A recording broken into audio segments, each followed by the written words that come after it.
अस्सलाम वालेकुम व्यूअर्स, बिस्मिल्लाहिर्रहमानिर्रहीम। Welcome to my channel learn English with Nazish. I am tutor Nazish Ali. आज की हमारी वीडियो है justification of the title of Heart of Darkness. Heart of darkness जो नावल है उसमें जोसेफ कॉनरेड ने इसका जो टाइटल है वो ये हार्ट ऑफ डार्कनेस क्यों चूज़ किया, क्या वजूहत थी, क्या ये टाइटल इसके लिए सूटेबल है और कौन कौन सी ऐसी बातें हैं, कौन कौन से ऐसे लॉजिक्स हैं जिसकी वजह से हम ये बात जो है प्रूव कर सकते हैं कि ये टाइटल जो था इसके लिए जस्टिफाई होता है या नहीं होता। इसके अलावा आपको इसका आंसर में जो है मल्टीपल क्वेश्चंस हैं जिनके आंसर आपको इस क्वेश्चन में मिल जाएंगे। अगर अभी तक आपने चैनल को सब्सक्राइब नहीं किया तो प्लीज़ सब्सक्राइब कर दें और अगर वीडियो अच्छी लगे तो लाइक कमेंट एंड शेयर ज़रूर करें। अच्छा, ये बात करते हैं जस्टिफाई और significance of title Heart of Darkness by Joseph Conrad. वो भी आप इसमें इसी में कवर हो जाएगा। और अगर आपसे क्वेश्चन इस तरह से आ जाता है heart of darkness is essentially a story of darkness, कि क्या ये एक डार्कनेस की स्टोरी है eight different levels, give your opinion, तब भी आप यही आंसर कर सकते हैं। और इसके अलावा अगर आपको थीम ऑफ ईवल पे क्वेश्चन आ जाता है, ईवल के बारे में आपसे पूछा जाता है, तो तब भी आप इस क्वेश्चन को लिख सकते हैं। ओके, स्टार्ट करते हैं अपना question. Joseph Conrad's novel Heart of Darkness is quite significant and meaningful. अब जोसेफ कॉनरेड का जो नावल हार्ट ऑफ डार्कनेस है ये बहुत अहम है और बहुत मीनिंगफुल है so far as its title is concern. जहाँ तक इसके टाइटल को देखा जाए, it is certainly the story of darkness at different levels. ये डार्कनेस की, अंधेरे की स्टोरी है डिफरेंट लेवल पे, physical, intellectual, moral, spiritual, subconscious etcetera. Different levels पे जो है ना ये डार्कनेस को शो करता है ये novel. It is the story of dark personality like Mister Kurtz and diabolical. Diabolical कहते हैं शैतान से मुतल्लिक, जो डेवल की तरह का होता है, एक्सट्रीमली इवल।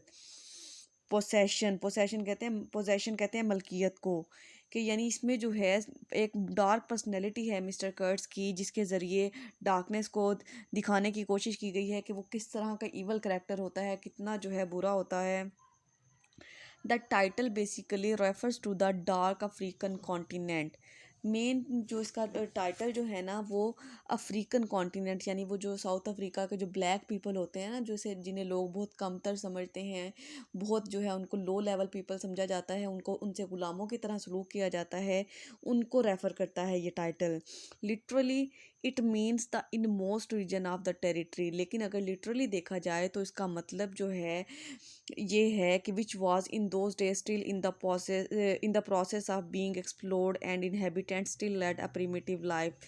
लेकिन लिटरली इसका मीनिंग देखा जाए तो ये उस टेरिटरी की, उस एरिया की, उस इलाका की बात हो रही है जहाँ पे जो लोग थे, जो अभी मुकम्मल तौर पे एक्सप्लोर नहीं था हुआ, मुकम्मल तौर पे दरियाफ़त नहीं था हुआ, और वहाँ के जो इनहेबिटेंट्स थे, वहाँ के जो रहने वाले थे, अभी इब्तदाई ज़िंदगी के मराहल जो थे उनसे गुजर रहे थे, उनके पास कोई सहूलियात नहीं थी, कोई लिविंग स्टैंडर्ड नहीं था, बहुत पुअर जो होते हैं ना हालात, उनसे उनका सामना था। By contrast time many parts Africa had been explored and depicted on the map. Conrad के टाइम में, कॉनरेड की एज में, उसके वक्त में अफ्रीका के जो बहुत से हिस्से थे ना वो एक्सप्लोर हुए थे नक्शे पे।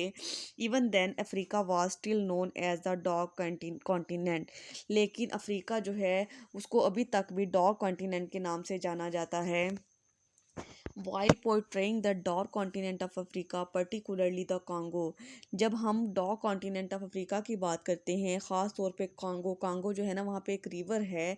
Conrad gives a picture that is suggestive of physical darkness, जिसके ज़रिए हमें इस कॉनरेड रिवर के ज़रिए पता चलता है कि किस तरह से जो डार्कनेस जो है इस नावल में दिखाई गई है, किस तरह से डार्कनेस को जो है एक्सप्लोर किया गया है। The edge of the colossal, colossal कहते हैं शानदार, very large. The edge of the colossal jungle so dark green as to be almost black, कि एक ऐसा जंगल जो है ना, ऐसा जंगल है बहुत घना, जिसमें जो है ज़्यादातर हिस्से जो हैं वो जो ब्लैक हैं। फ्रिंज्ड, फ्रिंज कहते हैं बॉर्डर लाइन, यानी उसके जो बाउंड्री बनी हुई है with white self rain straight like a ruled line, एक वो लाइन की तरह जो है उस पर एक बाउंड्री बनी हुई है, far far away along a blue सी।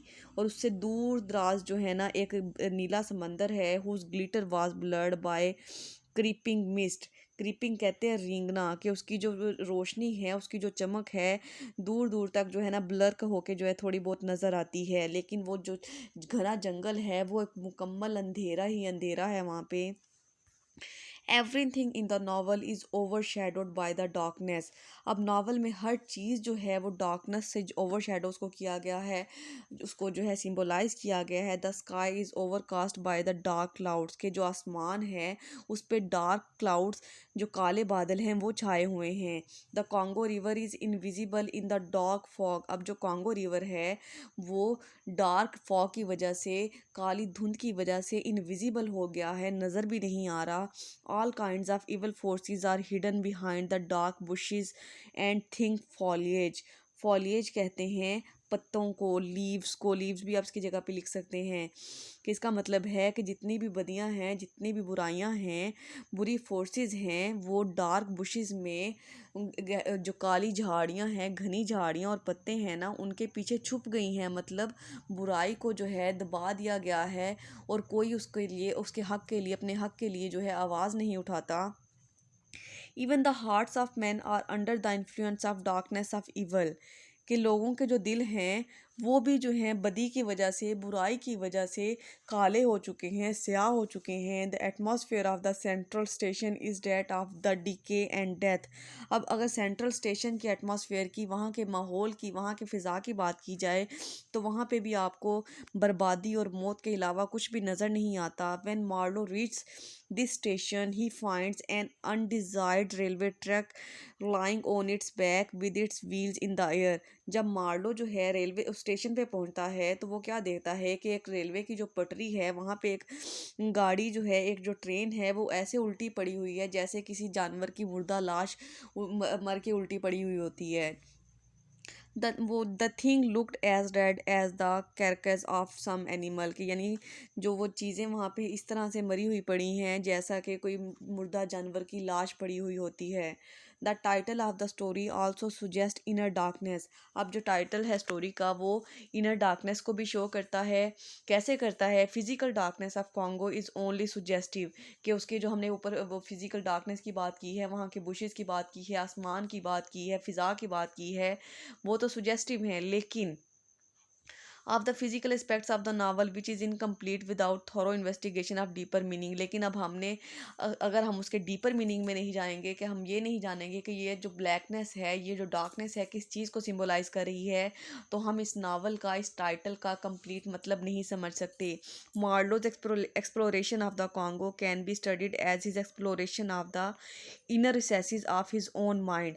अब मार्लो ने जो तो कांगो रिवर को, वहाँ के लोगों को, वहाँ की जो आबादी थी, उस टेरिटरी को जो एक्सप्लोर किया था, दरियाफ्त किया था, उसको सिंबलाइज किया गया है कि उसने अपने माइंड के को किस तरह से जो था एक्सप्लोर किया था, उसने अपने माइंड को किस तरह से जो है ना ओपन किया था खुद, यानी कुछ सोचने पे मजबूर हुआ था। उसने जो था वहाँ के लोगों के बारे में कुछ सोचा था कि किस तरह से ये लोगों का म्यार है वो बेहतर बनाया जा सकता है। According to critics this novel may also be considered as a journey into the heart of Mister Kurtz. अब कुछ क्रिटिक्स का ये मानना है कि ये जो नावल हार्ट ऑफ डार्कनेस है ना, ये हार्ट ऑफ डार्कनेस नहीं, इसको जो है ना हार्ट ऑफ मिस्टर कर्ट्स होना चाहिए, क्योंकि मिस्टर कर्ट्स जो हैं वो डार्कनेस को सिंबलाइज कर रहे हैं, वो एक कंप्लीट इवल करेक्टर है, तो इस वजह से उसको वो जो है हम ये भी कह सकते हैं journey into the heart of Mister Kurtz. अब मिस्टर कर्ट्स के बारे में ये कोटेशन है, सो सेंसिटिव, बहुत ज़्यादा हसास है, सो सिविलाइज्ड, बहुत से एक महजब है, who at the savage centre of the jungle sees into the darkness of himself and dies, कि यानी वो वहाँ पे जो था वो लोगों को सिविलाइज करने के लिए गया था, वहाँ के लाइफ स्टैंडर्ड को जो था इम्प्रूव करने के लिए गया था, लेकिन उसने वहाँ क्या किया था कि वहाँ पे जाके वो भी उनकी तहज़ीब का हिस्सा बन गया था, उनकी तरह से बुराइयों में जो था वो लग गया था, मुलविस हो गया था, और वही जो डार्कनेस थी वो उसकी मौत की वजह बनती है। Heart of darkness is certainly a study of Marlowe's और कॉनरड्स ओन इनर माइंड। अब हार्ट ऑफ डार्कनेस जो है ना वो स्टडी है मार्लो के और कॉनरड के माइंड की, क्योंकि असल में जो ये सफ़र जो किया था, ये कांगो रिवर का की जो एक्सप्लोरेशन की थी वो कॉनरड ने खुद की थी। कॉनरड खुद जो था एक सफ़र पे गया था, एक वॉयज पे गया था, जहाँ पे ये सारी चीज़ें उसने ऑब्जर्व की थी, उनको अपनी डायरी में नोट डाउन कर लिया था। फिर उसने क्या किया था कि वो जो डायरी में उसने नोट्स बनाए थे ना उस सफ़र के दौरान, उसको सबको एक नावल की फॉर्म में उसको चेंज कर दिया था, नावल की शक्ल दे दी थी, उसका नाम हार्ट ऑफ डार्कनेस रख दिया था। और वो स्टोरी को, अपने सफ़र की को, उसने एक फ़र्जी करेक्टर लिया था जिसका नाम उसने मार्लो रखा था, उसके ज़रिए उसने स्टोरी को नरेट किया था। तो फिर ये जो हार्ट ऑफ डार्कनेस है, ये मार्लो के माइंड की भी स्टोरी है और कॉनरेड्स के माइंड की भी, क्योंकि मार्लो तो कुछ भी नहीं है, मार्लो तो सिर्फ एक फ़र्जी करेक्टर है, वो कोई इंसान नहीं है। Marlowe's accounts gives us a glimpse of his own mind. अब मार्लो का जो अकाउंट है वो हमें उसके अपने माइंड की जो है ना ग्लिम्स, उसके अपने माइंड की जो थॉट्स हैं उसके बारे में बताता है। The mind of man is capable of anything because everything is in it, all the past as well as the future. कि इंसान का जो जहन होता है वो हर चीज़ को अपने अंदर जो है कि जज़ब कर लेता है, महफूज कर लेता है, हर चीज़ जो है उसके अंदर मौजूद होती है, चाहे वो पास्ट की हो, चाहे प्रेजेंट की हो या फिर फ्यूचर की हो। In order to endure the dark realities of human life. अब जो है हम ह्यूमन लाइफ की डार्क रियलिटीज़ की बात करते हैं। A man should possess an inner strength. एक इंसान को जो है इनर स्ट्रेंथ, उसके अंदर जो है एक ताकत होनी चाहिए सब कुछ बियर करने की, सब कुछ एब्जॉर्ब करने की। What he needs is a deliberate belief, कि उसका अकीदा क्या है, उसे उसके बारे में भी कंप्लीट एक नॉलेज होना चाहिए। At yet another point in the novel Marlow tells us of the effect of his own mind of the savage sight of human skulls hanging from the tops of the post fixed on the grounds outside Mr. Kurt's residence। कि क्या होता है कि ये जो कर्ट्स का जो घर होता है ना, कर्ट्स जो होता है ना, वो वहाँ पे लोग उसको देवता समझते हैं जब वो वहाँ पे सिविलाइज करने के लिए जाता है ना, लेकिन वो वहाँ के कल्चर में बिल्कुल अब्सॉर्ब हो जाता है। उसके पास बड़ी स्किल्स होती हैं, बड़ा टैलेंट होता है, बड़ा ये एक्स्ट्रा ऑर्डिनरी किस्म का बंदा होता है। तो सब लोग इसको अपना देवता समझने लग जाते हैं, इसको पूजने लग जाते हैं, हर कोई इसकी फर्मा बरदारी करता है। लेकिन अगर कोई भी इसके हुक्म की तामील नहीं करता या किसी जो है कोई खिलाफ वर्जी करता है इसके हुक्म की, तो वो उसको सज़ा के तौर पे उसी इंसान के घर के बाहर जो है ना उसकी लाश को लटका देता था, फांसी दिलवा देता था, ताकि वो दूसरे लोगों के लिए जो है ना ज़िंदा मिसाल बने और दूसरे लोग जो है ना इससे सबक सीखें और मेरी आइंदा खिलाफ वर्जी ना करें। Towards the end of the novel, Marlowe tells us that the working of his mind when several persons come to him after the other claiming the packet of papers and the photograph which Mr. Kurtz has given him for safe custody, and he also reveals to us working of his mind। अच्छा जी, अब इसके अलावा उसके हमें mind की जो working का पता चलता है कि जब वो बात करता है कि मिस्टर कर्ट्स ने जो उसको पेपर दिए थे, कुछ फोटोग्राफ्स दी थी मार्लो को कि वो उसको जो है संभाल के रखे। And he also reveals to us the working of his mind when he meets Mister Kurtz intended. इसके अलावा उसके जहानत की, उसके माइंड की थॉट्स की जो है, उसकी थिंकिंग का हमें पता चलता है जब उसकी मुलाकात मिस्टर कर्ट्स की इंटेंडेड से होती है। इंटेंडेड से मुराद यहाँ पे उसकी फियांसी की बात हो रही है। She took both my hands in hers for belief for suffering. वो जो है ना उसके दोनों हाथ पकड़ लेती है और उसे जो है ना अकीदे के बारे में बात करती है। असल में जो मिस्टर कर्ट्स की जो है ना वो जो होती है ना वो लड़की, वो उससे बहुत ज़्यादा मोहब्बत करती है, बहुत ज़्यादा उसे चाहती है, लेकिन मिस्टर कर्ट्स जो है उसको छोड़ के जो है वहाँ पे दूसरी जगह पे शिफ्ट हो चुका होता है। वहाँ के कल्चर में, वहाँ के माहौल में बिल्कुल अब्जॉर्ब हो चुका होता है। वहाँ पे अपने वापस अपने इलाके में, अपने घर नहीं जाना चाहता। और वो लड़की जो है मुसलसल उससे मोहब्बत का इजहार भी करती है और उसे जो है उसका इंतज़ार भी करती है। लेकिन जब उसको पता चलता है कि उसकी डेथ हो गई है तो वो इस बात पे बहुत ज़्यादा सैड हो जाती है। और जो मार्लो है ना वो उससे उसके बारे में दरियाफ्त करती है कि क्या जो मिस्टर कर्ट्स थे वो भी मुझसे मोहब्बत करते थे। तो जो मार्लो होता है ना वो उसे झूठ बोलता है, उसे झूठी तसल्ली देता है कि हाँ जो कर्ट्स था वो भी तुमसे मोहब्बत करता था, बल्कि जब उसकी डेथ हुई थी ना उसकी ज़ुबान पे जो आखिरी अल्फाज थे वो तुम्हारा नाम था, वो तुम्हारा नाम लेते हुए मरा था। तो इससे उस लड़की को काफ़ी हौसला हो जाता है, लेकिन असल में तो वो झूठ बोल रहा होता है, क्योंकि उसके आखिरी अल्फाज तो हॉरर थे, वो खौफ की बात कर रहा था। All these instances enable us to have a direct glimpse of what Marlowe thinks about and reacts to various situations। अब ये सारी मिसालें जो हमने पढ़ी हैं इससे हमें पता चलता है कि मार्लो क्या सोचता है और डिफरेंट सिचुएशंस पर किस तरह से वो रिएक्ट करता है, क्या उसका रद्द अमल होता है। Apart from the above mentioned, there are various other things that are suggestive of the darkness evil in the story। अगर अब हम ऊपर हमने काफ़ी स्टोरीज़ काफ़ी करेक्टर्स के बारे में पढ़ लिया है जो कि ईवल को सिम्बोलाइज़ कर रही हैं, ईवल स्टोरी को, डार्कनेस को बयान कर रही हैं, लेकिन आगे फिर हम मज़ीद देखते हैं। For example natives of the Congo are representative of primitivism, के जो कॉन्गो के नेटिव्स थे, वहाँ के जो रहायशी थे, वहाँ के जो लोग थे, वो प्रिमिटिविज्म के रिप्रेजेंटेटिव थे। इसका मतलब है कि वो इब्तदाई ज़िंदगी के मराहिल में थे, मतलब उन्होंने अभी तरक्की की राह पे चलना शुरू नहीं था किया, बल्कि वो एक स्टार्टिंग मरहले से गुजर रहे थे। उन्होंने अभी बहुत आगे जाना था, उनकी ज़िंदगी में अभी कोई तरक्की, कोई डेवलपमेंट नहीं थी हुई।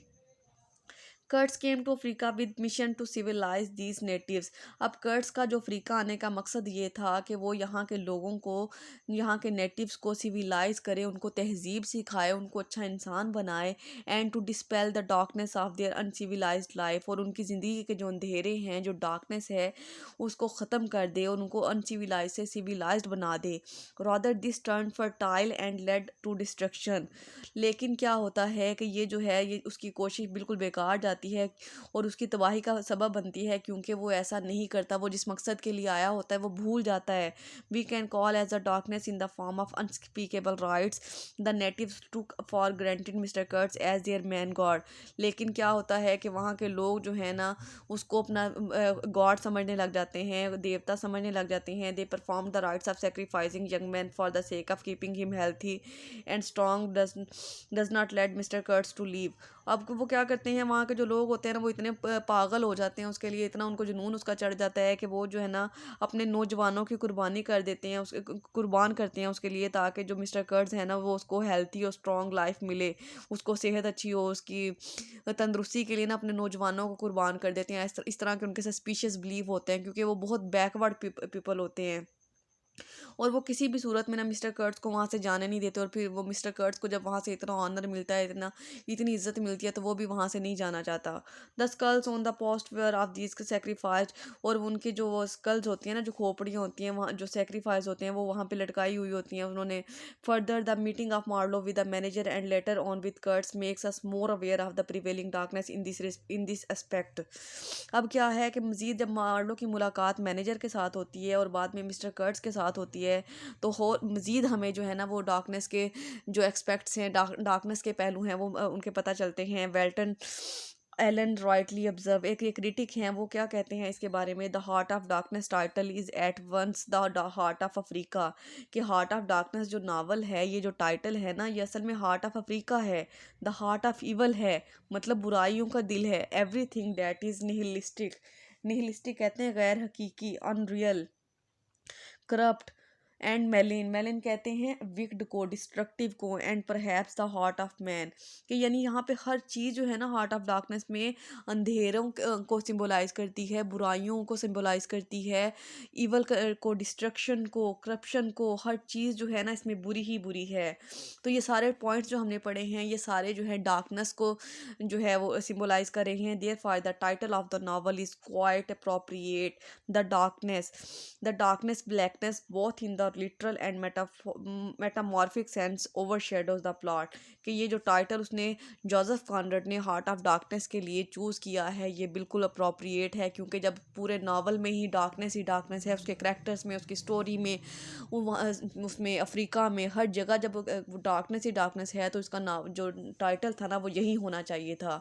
आई होप सो कि आपको लेक्चर बहुत अच्छे से समझ आ गया है। तो अपने कमेंट बॉक्स में जो है मुझे अपनी ओपिनियन ज़रूर दीजिएगा, बताइएगा कि आपको ये लेक्चर कैसा लगा है, और लाइक भी ज़रूर कीजिएगा। अल्लाह हाफ़िज़।